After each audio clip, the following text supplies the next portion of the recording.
बिस्मिल्लाहिर्रहमानिर्रहीम, अस्सलाम वालेकुम। आप लोग को सीधी बात में खुशामदीद कहते हैं। मैं हूं बीनर सलीम। इससे पहले कि मैं बाकायदा तौर पर शो का आगाज़ करूं, आप सब लोगों को आज 23 मार्च की मुबारकबाद। कल जिस तरह से मैंने अपने शो को ख़त्म किया, कोशिश की कि हम कुछ पॉजिटिव चीज़ें डिस्कस कर सकें, लेकिन दिस इज़ पाकिस्तान। क्या करें, कहीं ना कहीं हमें पॉलिटिकल टॉपिक्स डिस्कस करने पड़ते हैं। वंस अगेन 23 मार्च के हवाले से आप सब लोग को बहुत बहुत मुबारकबाद। हम सबका पाकिस्तान, पाकिस्तान जिंदाबाद, पाकिस्तान पाइंदाबाद। Now introduction to the panellist. मेरे साथ मौजूद है साबिर शाह साहब, जंग जियो ग्रुप से वाबस्ता हैं, एनालिस्ट हैं, इसके अलावा जर्नलिस्ट हैं, ज़बरदस्त किस्म की स्टोरीज देते हैं। आप लोग उनके तज्ज़िये बहुत पसंद करते हैं। अस्सलाम वालेकुम, आपको खुशामदीद कहती हूँ। उनके बिल्कुल बराबर में आवर वेरी ओन प्रॉपर्टी, बिल्कुल जावेद फारूकी साहब, कैपिटल टीवी लाहौर के ब्यूरो चीफ हैं, बहुत तगड़े किस्म के रिपोर्टर हैं, बहुत अच्छी खबरें निकाल कर सामने लाते हैं। और अगर हम पाकिस्तान पीपल्स पार्टी के हवाले से बात करें तो काफ़ी अंदर की, वो जिस तरह कहा जाता है ना कि जरदारी साहब बारीक टांके लगाते हैं सियासत में, उसी तरह ये अंदर से बारीकी से पाकिस्तान पीपल्स पार्टी के हवाले से स्टोरीज निकाल के सामने लाते हैं। तो इनसे पूछेंगे कि जो आसिफ अली जरदारी साहब का जो पड़ाव हुआ है पंजाब में, लाहौर में, वो क्या रंग लाने वाला है आइंदा आने वाले पोलिटिकल सिनेरियो में। आपको भी सर खुशामदीद, बहुत बहुत शुक्रिया वक्त निकालने के लिए। ये तमाम बातें तो हमारी चलती रहेंगी, लेकिन आज के दिन की मुनासबत से, जो आज जब हम टेलीविजन खोलते हैं, सुबह उठते हैं, देखते हैं टेलीविजन स्क्रीन देखते हैं, खूबसूरत परेड, खूबसूरत मनाजिर, मतलब इतने ज़्यादा खूबसूरत कि मुझे खैर इन लोग का तो पता नहीं, लेकिन ये तो अपने अपने पॉइंट ऑफ व्यू खुद बताएंगे जब इनकी बारी आएगी। लेकिन मैं अपने बारे में इतना ज़रूर बता सकती हूँ कि the moment I open the television screen today, मुझे गूज़बम्स आए। मेरे अंदर पेट्रियाटिज़म फूट फूट कर बाहर निकल रहा था। मेरा दिल कर रहा था कि मैं फ़ौरन इस्लामाबाद जाऊं, मैं फ़ौरन शक्करपरिया जाऊं, मैं फ़ौरन वहाँ परेड ग्राउंड जाऊं और इस परेड का हिस्सा बनूं। जितना मैंने जोश, जितना मैंने वलवला देखा, और उस कैमरे के ज़रिए वो जोश और वलवला निकल कर हमारे घरों में, हमारे टेलीविजन स्क्रीन में, हमारे बेडरूम्स तक आ रहा था। द पॉइंट इज़ कि अक्सर एक डिबेट होती है, अगर मैं इसको लार्जर पर्सपेक्टिव में डिस्कस करूँ, यही मेरा सवाल भी होगा मेरे पैनलिस्ट से, अगर मैं इसको डिस्कस करूँ लार्जर पर्सपेक्टिव में, तो अक्सर ये डिबेट होती है, बहुत से एंकर पर्सन्स, बहुत से सियासी अदाकार, जिस तरह से आसिफ अली जरदारी साहब फरमाते रहे हैं, वो अक्सर ये कहते हैं कि जमहूरियत बेहतर है कि आमरीत बेहतर है। उसकी आज एक छोटी सी मिसाल मैं आपको देती हूँ कि परवेज़ मुशर्रफ साहब, जिन्होंने ऑलमोस्ट अ डेकेड पाकिस्तान के ऊपर रूल किया, वो 23 मार्च की परेड नहीं करवा पाए। क्यों नहीं करवा पाए? सिक्योरिटी रीजंस थी। अरेंज नहीं हो सकता क्योंकि सिक्योरिटी थ्रेट है। इस तरह से इज्तिमा नहीं हो सकता क्योंकि पाकिस्तान इस तरह के हालात का मुतहम्मिल नहीं हो सकता। लेकिन फिर हम देखते हैं कि जब राहील शरीफ साहब कमान संभालते हैं, हम देखते हैं कि मियां मोहम्मद नवाज शरीफ साहब जब ओथ लेते हैं, एक सिविलियन गवर्नमेंट आती है 2015 में, हमने देखा कि बहुत अरसे के बाद 23 मार्च की वो परेड होती है। और जैसे हम कहते हैं ना, परेड देख करके हम सबका पाकिस्तान, मेरा पाकिस्तान, आपका पाकिस्तान, साबिर शाह साहब का पाकिस्तान, जावेद फारूकी साहब का पाकिस्तान और मेरे तमाम देखने वाले चाहने वालों का पाकिस्तान। साबिर शाह साहब जी, जवाब मिल गया कि जमहूरी हुकूमतें बेहतर हैं कि आमरीत की जो दौर है वो बेहतर है, कि वक्त का आमिर जो कि अपनी टाइम पर एक फ़ौज को लीड भी कर रहे हैं, वो परेड नहीं करा सके बिकॉज वो समझ रहे थे कि शायद बहुत ज़्यादा सिक्योरिटी थ्रेट है। जिंदा कौमों की मिसाल यही होती है जो आज हमने अपनी टेलीविजन स्क्रीन पर देखी। सर, जिंदा कौमों को चाहिए कि वो थोड़ा सा पढ़ भी लिया करें। 2007-8 में जिस वक्त की आप बात कर रही हैं कि परेड नहीं हो सकी, उस वक्त इस्लामाबाद में lieutenant general Mushtaq Baig, surgeon general of Pakistan को शहीद कर दिया गया। जनरल तारिक मजीद की चेक पोस्ट पे हमला हुआ, right, chairman joint chief of staff. Musharraf साहब पे 5 हमले हुए, बिल्कुल हुए। लाल मस्जिद का वाकया हुआ था। हालात इतने टेरेबल थे कि आज तो वो हालात है ही नहीं। सो ये कौन सा कोई ऐसा कोई कमाल नहीं है। और मैं फिर वही बात कहता हूँ कि खुशी तो बहुत हुई मुझे साउथ अफ्रीकन, चाइनीज और टर्किश फोर्सेस को देख के। अल्लाह करे अगले साल ऐसा हो कि 10 किलोमीटर के रेडियस में टेलीफोन भी ना बंद करने पड़े, सड़कें भी ना बंद करनी पड़े। अंदाजा करें आप कि उस वक्त क्या हालात है। So there is no comparison. और जहाँ तक जरदारी साहब की बात है, पता नहीं वो क्या एक मुहावरा बोलते हैं, democracy is the best revenge. What do you know about democracy? You know nothing about Zardari साहब वाला चैप्टर हम जरा आगे जाके थोड़ा करते हैं ना। किया ना? नहीं, मैंने तो किया क्योंकि मैंने तो सर रन डाउन बताना था, लेकिन आप अपने एक ही जुमले के तज्जिए में पूरा शो ना इनकी बेगम उसी जनरल परवेज मुशर्रफ के साथ इन्होंने करके आई, और जो बरतानिया और अमेरिका ने उसमें किरदार अदा किया। सर, आज 23 मार्च हम कुछ पॉजिटिव बातें कर सकते हैं। आपने जरदारी साहब का नाम फिर क्यों लिया? नहीं सर, करते हैं ना डिस्कस, पहले लोगों को थोड़ी पॉजिटिविटी तो डाइजेस्ट होने दें। आपको आज परेड अच्छी लगी? बहुत अच्छा लगा। अच्छी लगी ना? होनी चाहिए ना। जिंदा कौमों की मिसाल होती है। जब आज आपने अपने बच्चों के साथ वो परेड देखी, आपको क्या, आपकी जो पेट्रियाटिज्म है वो जागी नहीं? दो ख्यालात मेरे ज़हन में आ रहे थे खुशी के बावजूद, तरानों पे आंसू भी निकलते थे। सही। एक तो ये ख्याल था कि कायद आज़म और उनके रुफ़क़ा-ए-कार ने जो पाकिस्तान दिया, यकीनन उसकी छतें आज टपक रही हैं और उसकी बुनियादों में आज हिर्स, लालच और हर किस्म की चोरी और जो मैं क्या नाम दूं, हर किस्म की बुराई उसकी बुनियादों को दीमक की तरह चाट रही है। अल्लाह से दुआ है टेररिज्म भी कम हो, मैं इनको फिर कहता हूँ 80 रुपए खा लो, 20 रुपए आवाम पे लगा दो, अल्लाह करे 20% करप्शन ही काम हो। ये कौम बड़ी हिम्मत वाली है। वो कहते हैं ना, वो जरा नम हो तो ये मिट्टी बड़ी जरखेज है साकी। इस कौम की हिम्मत ने अभी तक जवाब नहीं दिया। ये गुर्बत में मर गई, ये बदतरीन लोड शेडिंग में मर गई, ये टेररिज्म में जिंदा है, ये पुलिस और पटवारी के जुल्म की बावजूद जिंदा है ना। ये चोरों को इलेक्ट करके असेंबलियों में भेजते हैं, उसमें जिंदा है। हमारे अंदर के मसाइल हैं ये, ठीक है, जिंदा है, लेकिन मैसेज क्या दे रहे हैं? 23 मार्च है sir. Messages that what happened to the patriotism, what happened to the resolution day of Pakistan? Minar Pakistan जगमगा रहा है सर, इस्लामाबाद हमारा जगमगा रहा है। We are very very strong people. Yes, that is what I am trying to say. All we need is a very good leader. Yes, that is what I am trying to say, that is what I am trying to से। ये आपने बहुत अच्छी बात की। फारूकी साहब आपकी तरफ आऊंगी। आज वैसे एक बात तो हुई कि सदर ममनून हुसैन आज डबल खुश होंगे। एक 23 मार्च की खुशी होगी, एक ये खुशी होगी कि आज उनको one of those lucky days for him कि आज उनको मौका मिला कि वो आकर के खिताब करते हैं, वहाँ पे बैठे हुए लोगों से खिताब करते हैं। टर्किश जो डेलीगेशन आया होता है, चाइनीज़ डेलीगेशन आया होता है, पाकिस्तान के जितने भी हमारे सिपह सलार हैं, जितनी हमारी फोर्सेस हैं, क्या खूबसूरत वो जो मुजाहिरा करते हैं अपने कर्तव्यों का। और इसके अलावा जो टेलीविजन पे जैसे हम लोग सारे देख रहे थे, तो एक कहीं ना कहीं आज सदर ममनून हुसैन साहब को ये अपॉर्चुनिटी मिली, for which I think so कि उन्होंने तैयारी भी बहुत ज़्यादा की होगी और खुश भी बहुत हुए होंगे कि आज उनको मौका मिला लोगों से इंटरैक्ट करने का। काफ़ी उन्होंने तगड़ी, काफ़ी बड़ी बातें की। एक पुरवकार तकरीब से उन्होंने बिल्कुल ये कहा कि पाकिस्तान जो है वो जिंदा है, जिंदा कौमों की मिसाल है, और किसी किस्म की वो जो दहशतगर्द की जो कार्रवाई है ना, वो उनको कमज़ोर नहीं कर सकती। पूरा लुब्बे लुबाब उनकी जो तकरीर का वो यही था। So I think so he has given a very clear and a very strong message as compare to जो हम देते रहते हैं नॉर्मल डेज में 23 मार्च की मुनासिबत से। जी हाँ, सदर ममनून हुसैन वाकई आज ममनून होंगे कि उन्हें भी बाहर निकलने का मौका दिया गया और वो इतने जो ज़बरदस्त एक इवेंट था उससे उन्होंने ख़िताब किया। ममनून हुसैन बड़े वज़ादार शख्सियत हैं, एक लिहाज से अच्छी स्पीच थी उनकी। लेकिन इसके साथ साथ जो दूसरा पहलू इस तकरीब का है विनेश मेरे जहन में, वो ये है कि आज इसमें चीन और तुर्की की जो फोर्सेस जो थी उनकी शिरकत इसके अंदर, ये बहुत बड़ा मैसेज था एक। मैं समझता हूँ कि इसको ये पाकिस्तान की तरफ से एक बाकायदा तौर पर दानिस्ता एक मूव है, एक ऐसे वक्त में जब पाकिस्तान को दुश्मन की तरफ से, और दुश्मन हम क्यों ना कहें कि भारत की तरफ से दुनिया भर में आइसोलेट करने की कोशिश की जा रही है। तो ऐसे में दो बड़ी ताकतें हैं, चाइना और तुर्की। इन दोनों के साथ हम अपनी खारजा पॉलिसी पर बड़ी तनकीद भी करते रहते हैं, लेकिन एक बड़ी कामयाबी पिछले 8-10 साल की ये ज़रूर है कि पाकिस्तान ने ये जो अपने दोस्त थे इनके साथ एक अच्छे ताल्लुकात जो थे उन्हें मज़ीद अच्छा किया है, मजबूत किया है। और आज की जो तकरीब थी, परेड थी, उसमें टर्की का जो दस्ता था उसकी साथ शिरकत थी, और तुर्की के चीन का जो दस्ता है उसकी दो शिरकत थी। ये एक बहुत बड़ा मैसेज था पाकिस्तान की तरफ से कि उसे किसी सूरत जो है वो कमज़ोर ना समझा जाए, हम अकेले नहीं हैं, हमारे भी मजबूत बाजू हैं इस खिते के अंदर। तो ये एक वाज़े तौर पर एक डेलिब्रेट दानिस्ता एक मूव है पाकिस्तान की तरफ से, पाकिस्तान के इदारों की तरफ से, पाकिस्तान की हुकूमत की तरफ से। ये आज का सबसे बड़ा स्ट्रॉन्ग मैसेज आज की तकरीब का ये था।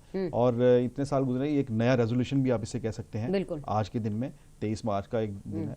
तो मैं इस हवाले से इसकी अहमियत को जो है ना बहुत ज़्यादा इसे बहुत ज़्यादा अहम समझता हूँ इस हवाले से। खैर मेरी हिस्ट्री कुछ बहुत ज़्यादा अच्छी नहीं है, लेकिन साबिर शाह साहब एंड आई एम श्योर कि आप लोग की हिस्ट्री तो बहुत अच्छी है, खासतौर पे साबिर शाह साहब, because I have done a lot of shows with him. और ये जो हिस्ट्री से जो चीज़ें निकाल करके लाते हैं सर, अगर हम पीछे जाएँ 70 ईयर्स 71 ईयर्स अगर हम पीछे जाएँ तो 23 मार्च का जो एक्चुअली जो हमारा रेजोल्यूशन डे था, जिस दिन पता चला कि वाज़े एक हमें नज़रियाती शनाख्त मिली, कि हमने एक डिसाइड किया कि उस टाइम के इंडो पाक के जो मुस्लिम्स थे कि जी they have to move to Pakistan, they have to make their own country.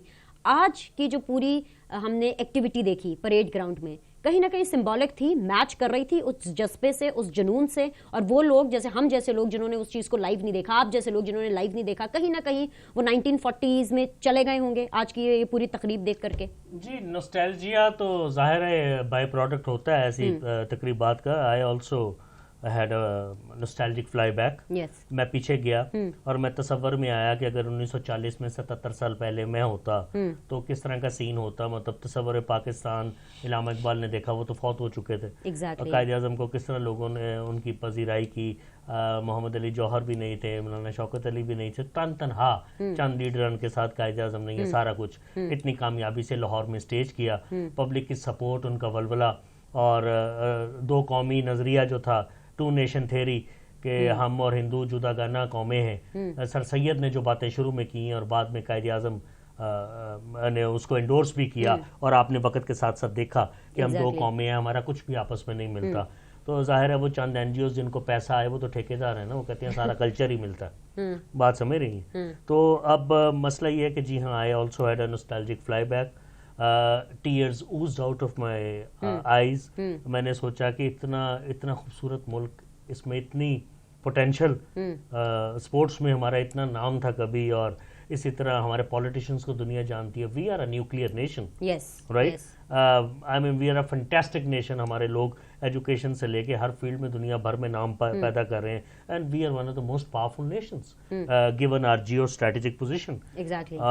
मतलब सोच मेरा ये रहा था, मैं फिर वही बात करता हूँ, Manish, you cannot transform this society from a very dishonest society to an honest society overnight, right? Overnight तो evolution का फिनोमेना होता है। मैं ये सोच रहा था कि अल्लाह करे 20 से 25% करप्शन कम हो जाए फौरी किसी तरह से, को अल्लाह ताला की तरफ से कोई ऐसे काम हो जाए, कोई टेररिज्म कम हो जाए, फ्लाइट्स उतरनी शुरू हों, यहाँ टूरिज्म बढ़े, यहाँ लोग आने शुरू हों, so that they start knowing us, right? Let the dollars flow in, यहाँ इन्वेस्टमेंट आए, यहाँ इंडस्ट्री लगे, हम सबका पाकिस्तान, बाकी लोगों का भी पाकिस्तान बने। मेरा जो पाकिस्तान है, मेरे ज़हन में उसका तस्वर ये है कि खुशहाली हो और कानून का बोलबाला हो। मैं पुलिस वाले को मिलूं तो मुझे तहफ़्फ़ुज़ का एहसास हो। ये मेरा पाकिस्तान। वैसे पंजाब गवर्नमेंट ने अपनी वो पुलिस यूनिफॉर्म जो है वो भी चेंज कर ली है। यूनिफॉर्मों से कुछ नहीं होता, पूरा खून बदलना पड़ता है। कुछ ना कुछ, एग्जैक्टली, ये मैं एग्री करती हूं। फिर को अरबों रुपए का घपला निकल आएगा, करना पड़ेगा ये सारी चीजें। कभी वर्दियों से भी कुछ हुआ। I mean they are making a fool of themselves, all this people. और यहाँ लेकिन सर कुछ चीजें सिंबॉलिक होती है ना, कुछ चीजें सिंबॉलिक भी होती हैं। जैसे आज की जो पूरी परेड है, जाहिर सी बात है we can not go back physically in the 1940s, लेकिन आज की जो परेड है या जो ऐसे मौके हैं, 14 अगस्त हो गया, 23 मार्च हो गया, ये हमें याद कराती हैं कि हमारे एंसेस्टर्स ने कितनी कुर्बानियां दी। ये हमें याद कराती हैं कि पाकिस्तान के ऊपर जितने बुरे हालात आ जाए, हम फिर भी एक जिंदा कौम है, हम सेलिब्रेशंस में यकीन करते हैं। जैतूनी वर्दी में जो पुलिस अब मिलेगी, वर्दी बदल के, जिसका खून वही है, शक्ल वही, उसको समझाएंगी कि साहबों को सलाम करते हो, उनको पकड़ लेते हो, लोगों को बदमाशियां करते हो, पटवारी कल्चर खत्म कर लेंगे, अब उसकी भी वर्दी बदल। सर वैसे जस्ट पर्सनली अ थॉट, ऐसे मैं सोच रही थी कि आज जाहिर सी बात है छुट्टी है, ऑफिशियल हॉलिडे है।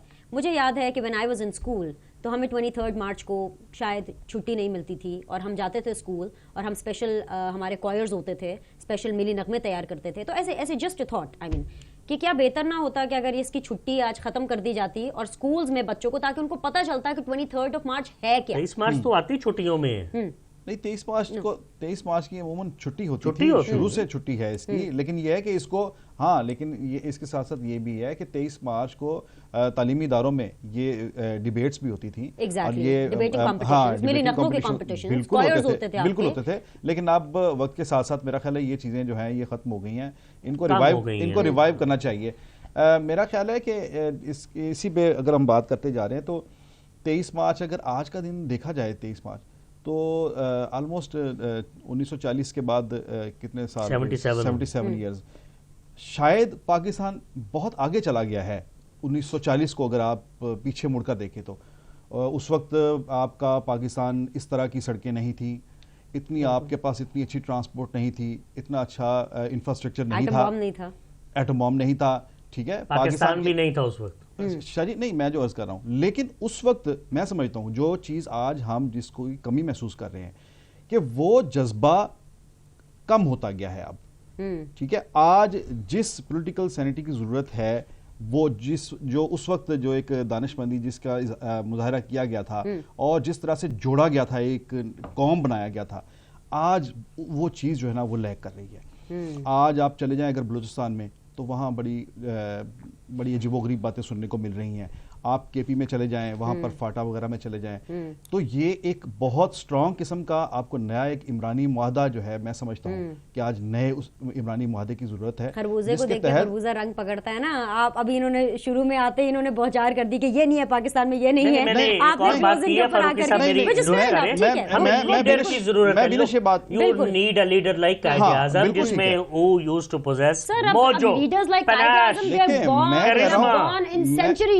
इन डेकेड्स, लाइक हर रोज ऐसे we need a leader now.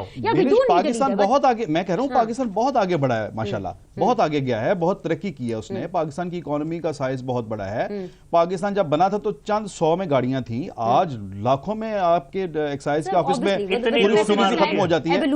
लेकिन बात यह है कि वो एक जो सियासी तौर पर एक जो लोगों को इकट्ठा जोड़ने का जो है ना, वो हम पीछे गए हैं। वो एक जो एक लोगों के अंदर एक जुड़त है वो कम हुई है।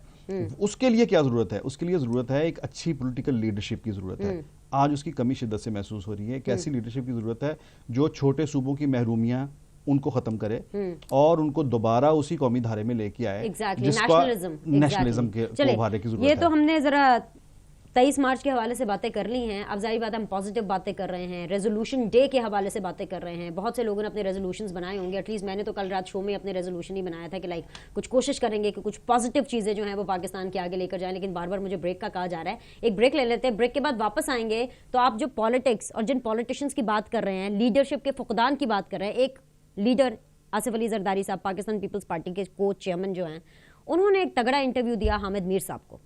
मतलब इतने एग्रेसिव नजर आए। उस इंटरव्यू का मुझे फर्दर पोस्टमार्टम करना है, क्योंकि इंटरव्यू तो हामिद मीर साहब ने कर लिया, लेकिन अब जो खबरें निकल के सामने आ रही है ना, वो काफी जरा सनसनी फैलाने वाली है। मैं नहीं जानती कि कितना वो पॉलिटिकल सिनेरियो में रिपल इफेक्ट डाल सकती हैं, तो आप लोग भी मुझे बताएंगे। एक ब्रेक लेते हैं, ब्रेक के बाद वापस आएंगे तो अपनी डिस्कशन को रिज्यूम करेंगे। कीप वॉचिंग आज की सीधी बात।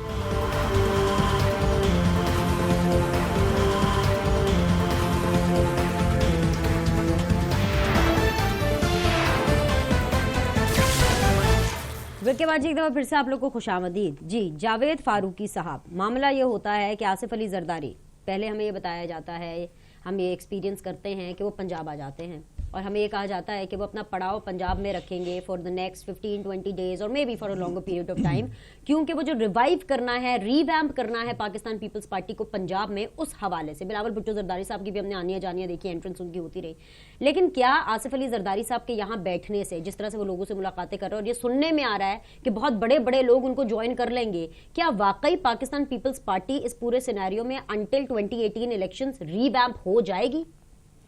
देखिए, ये तो वक्त के साथ साथ ही पता चलेगा कि रीवैम्प होती है या नहीं। लेकिन आसिफ अली जरदारी साहब यहाँ पर जो बैठे हैं, जरदारी साहब ने अपना रोल जो है पीपल्स पार्टी के अंदर थोड़ा सा उसे चेंज कर लिया है। वो इस तरह से कि उन्होंने अब पीपल्स पार्टी के अंदर जो रियल पार्टी जिसने पार्लियामेंट्री पॉलिटिक्स करनी है, उसकी क़यादत अपने हाथ में ले ली है। वो पीपीपी पार्लियामेंटेरियन के सदर हैं, आपको पता है। अब वो यहाँ पर बैठकर जितनी भी सियासत कर रहे हैं, वो 2018 के इलेक्शन के पेश नज़र, यानी आइंदा आम इंतखाबात जो हैं उसके पेश नज़र सारी सियासत कर रहे हैं। उसमें वो क्या है कि यहाँ पर उनकी नज़र है कुछ इलेक्टेबल्स पर। वो अवामी सियासत पर पूरी तरह से डिपेंड नहीं कर रहे। उनका कोई ऐसा ना तो नारा है ना दावा है कि वो जनाब इधर से निकलेंगे और कुश्तों के पुश्ते लगाते हुए पूरा पंजाब फतह करके निकल जाएंगे। आसिफ अली जरदारी टारगेट ओरिएंटेड आदमी है और उनका टारगेट ये है कि पंजाब से कोई 20-25 सीटें 30 सीटें के जो है ना अगले इलेक्शन में वो हम ले लें। निकाल पाएंगे? ये उनकी ख्वाहिश ये है। अब निकाल पाएंगे ये तो फिर इलेक्शन में लोग पता चलेगा वोट देते हैं कि नहीं देते। अच्छा, लेकिन वो कैसे निकालेंगे, इसका उनके पास ये फार्मूला है कि इलेक्टेबल्स ले लें।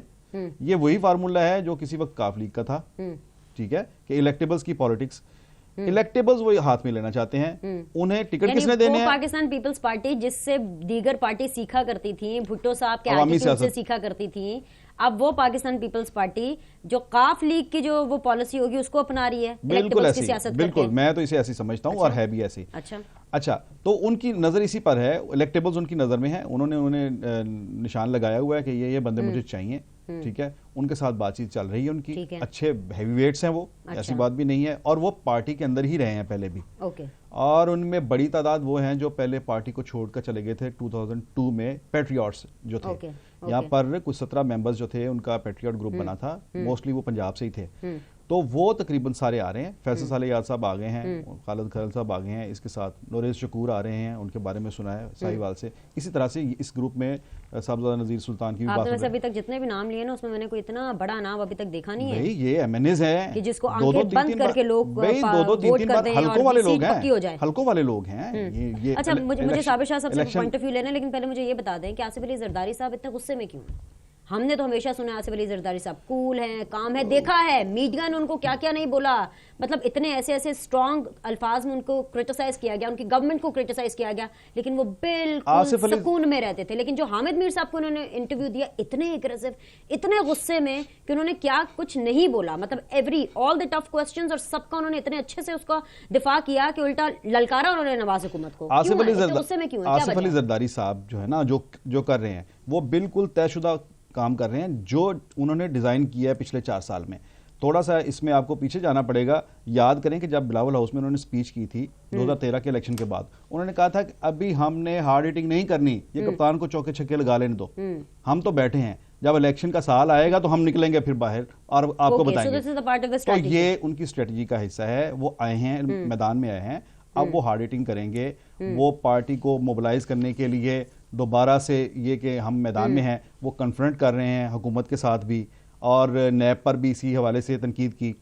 फिर उनके 1-2 बंदे जो हैं, शर्जील मेमन वो आ गए हैं, उनकी बेल हो गई है, काजमी साहब जो हैं, हामिद सईद काजमी, वो बरी हो गए हैं। तो एक अखलाकी तौर पर वो अपने आप को थोड़ा सा एलिवेटेड फील कर रहे हैं कि मेरी अखलाकी फतह हुई है। साहब, क्या वाकई आसिफ अली जरदारी साहब आपके एनालिसिस के हिसाब से एज पर जो उन्होंने डिसाइड किया है अपनी स्ट्रैटेजी कि जी पहले गुड कॉप खेलना है, अब बैड कॉप खेलना है, अब जरा एग्रेसिव सियासत करनी है, पहले डिफेंसिव सियासत कर रहे थे, क्या ऐसा ही है या फिर इलेक्शन करीब आ रहे हैं और वो जो एक मुका का एक जो टैग पाकिस्तान पीपल्स पार्टी पे लगा हुआ है उसको खत्म करने के लिए ये कर रहे हैं? बिनिश, पिछले 2-3 दिन से मुझे ऐसा लगा है कि जरदारी साहब is attaching a lot of importance to media.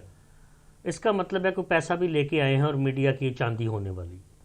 अब मसला ये है कि मीडिया को सिर्फ पैसा खिलाने से तो कुछ नहीं होता, पैसा तो उन्होंने आगे भी बांटा था, कुछ लोग अपनी जेबों में डाल गए होंगे गालिबन। होता ये है कि एनालिसिस है, लेकिन 2 काम करने हैं, एक तो अपनी प्रोजेक्शन करें इलेक्शन के लिए, एक अपनी इमेज की बेहतरी करें, यानी एक काउंटर करें प्रोपेगेंडा PMLN का।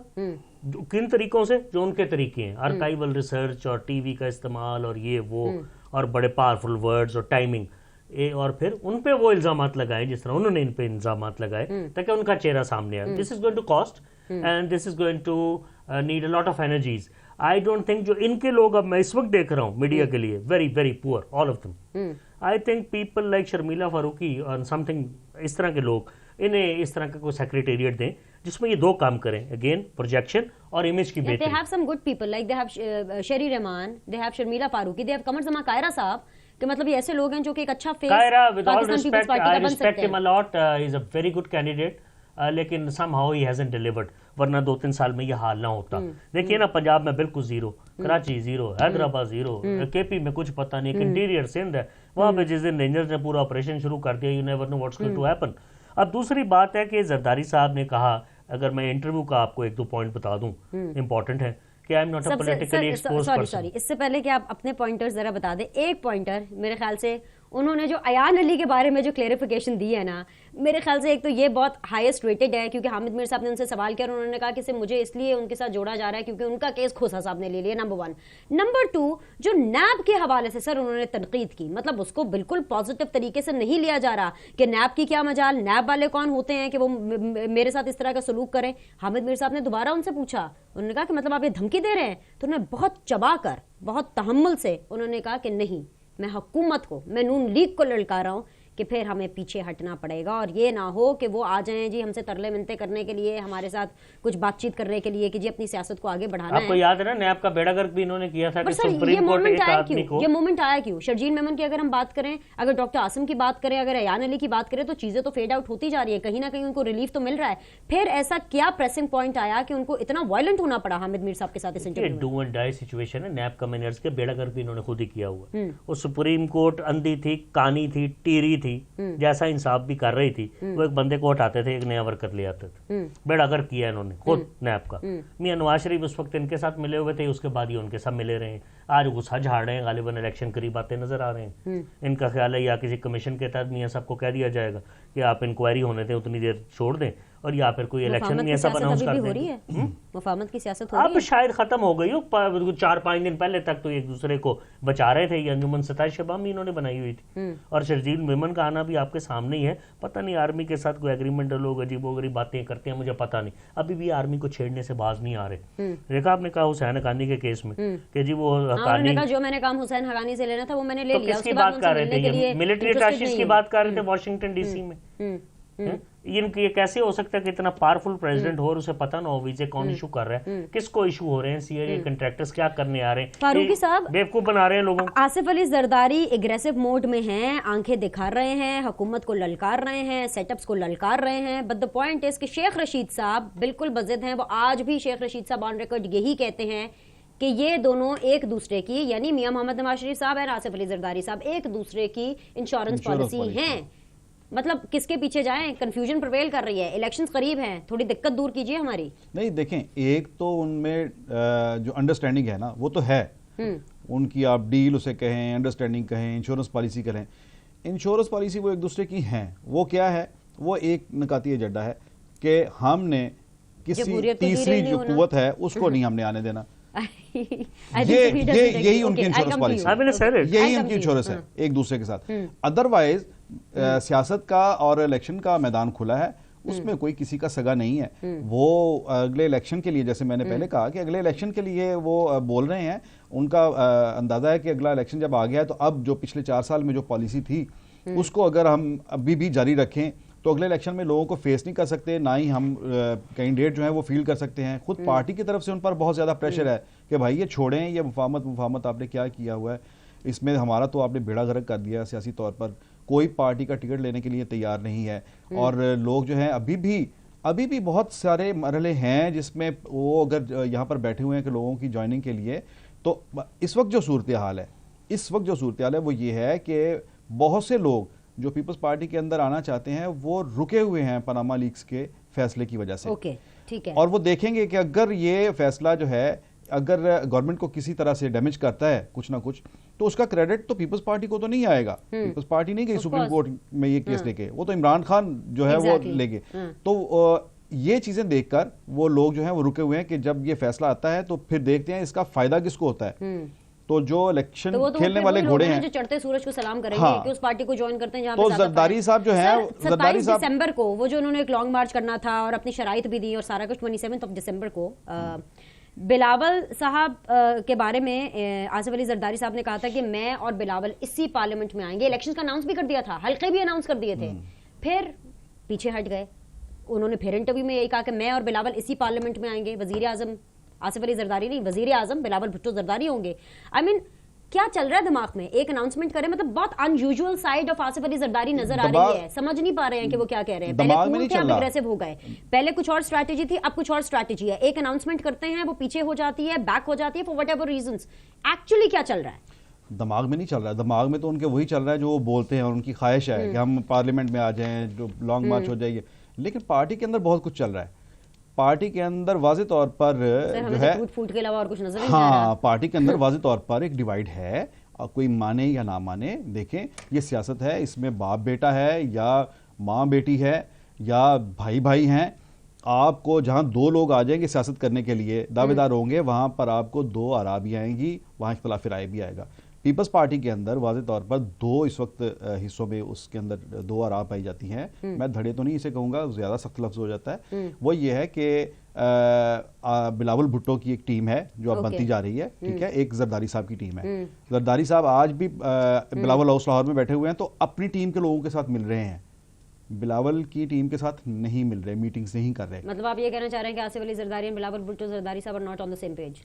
नहीं, देखिए सेम पेज पे हैं वो, मैं ये नहीं कहता कि उनकी सियासत अलग अलग है, लेकिन डिफरेंसेस अलग। वहीं पर प्रॉब्लम हो रही है कि जब बिलावल एक चीज अनाउंस करते हैं तो वो बहस में पड़ जाती है, जब जरदारी साहब एक चीज अनाउंस करते हैं वो भी बहस में पड़ जाती है। तो चीजें जो है ना वो उस तरह से तो मेरे ख्याल से है कि फिर पूरी पार्टी को स्ट्रीमलाइन करने से बेहतर ये है कि आसिफ अली जरदारी और बिलावल भुट्टो जरदारी साहब अपने आप को स्ट्रीमलाइन करें तो ज्यादा बेहतर होगा। साबिर शाह साहब, क्या पाकिस्तान पीपल्स पार्टी आसिफ अली जरदारी साहब के यहाँ बैठने से पंजाब में अपने आप को रिवैम्प कर पाएगी या इतना थोड़ा सा टफ कंपटीशन दे पाएगी कि 20-30 जो सीटें हैं वो निकाल पाएं और एक टफ कंपटीशन दे पाएं इमरान खान को या फिर नून लीग को?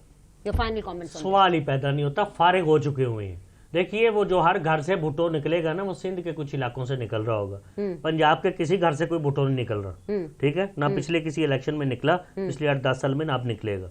पैसा लगाए, जो मैं बात कर रहा हूँ, जेब में ना डालें, लोगों को भी खर्चा करें, लोगों के ऊपर। वर्कर भूखे मर गए, इलेक्शन आएंगे तो करेंगे ना, नहीं करना नहीं, कैंपेनिंग तो ये करेंगे, दिल से होता है, इसकी टाइमिंग होती है। मियां नवाज शरीफ से सीख लें, he has an excellent propaganda cell, he knows how to spend money, he knows where to spend money, he knows on which horse to bet upon and how much to give. पैसा लगाना पड़ेगा, free कुछ नहीं है। तो इसके ऊपर एक बड़ी अच्छी डिबेट कर सकते हैं। प्रोग्राम का वक्त सर खत्म हो गया, प्रोग्राम का वक्त खत्म हो गया। 23rd मार्च है, let's keep it on a very very positive note. All the best to all the political parties, elections are just round the corner. लेकिन सबसे पहले हम सबका पाकिस्तान, आप सबका पाकिस्तान, पाकिस्तान जिंदाबाद एंजॉय करें। जो आखिरी चंद लम्हात आपके 23rd मार्च के रह गए, मंडे को इंशाल्लाह फ्रेश हो लेकर आपकी खिदमत में हाजिर होंगे। साबिर शाह साहब का बहुत बहुत शुक्रिया और जावेद फारूकी साहब का भी बहुत बहुत शुक्रिया। इंशाल्लाह ताला I will see you on Monday. Look after yourself. Allah Hafiz.